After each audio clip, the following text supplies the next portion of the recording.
I 100% know what you mean about not wanting to be the bins or the middleman to the bins. But there's so many different ways to do it. You know that if you're just watch as many shows as you can. Kind of see how other people are doing it.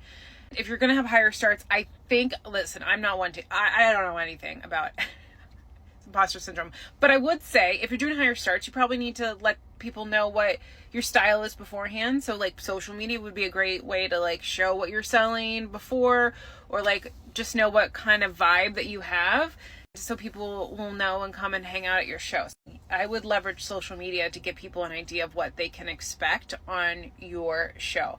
But I've been selling consistently for 2 months maybe, and it took me a while to find a theme, or like the theme, which I love a theme, but it took a while to find a setup for a show that works for me. Because I've been selling consistently for 2 months, but my first show was November of 2024. The first 2 shows went fine because Whatnot promotes you for the first 2 shows. Third show, I sold 2 things to my neighbor, the Queen Micah. So thank God for her. She not once made me feel like, that's so sad, she's by herself in a show. And I was like, it's not worth it to me. But you just refine it as you go. But like, for example, I had a kid show last night, which I really enjoy doing kid shows. But I think that for me, for space purposes, I'm not going to do another kid show. Because I'd rather use those 2 totes that I was filling up with kids stuff to do a higher start, like specialty, like a men's, or just plan for my future themes, which was, blazers and cashmere take a lot of space.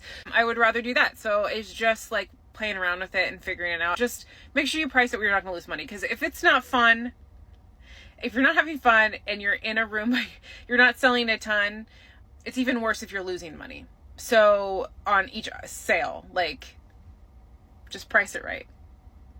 Again, there's so many other people that have more experience on Whatnot, but I know, like, no one wants to just, and you don't want to be that middleman either. That'd be a quantity seller. And anyway, it's a lot to ship. Anyway, drop your username so we can follow. We love a show here. We love a show.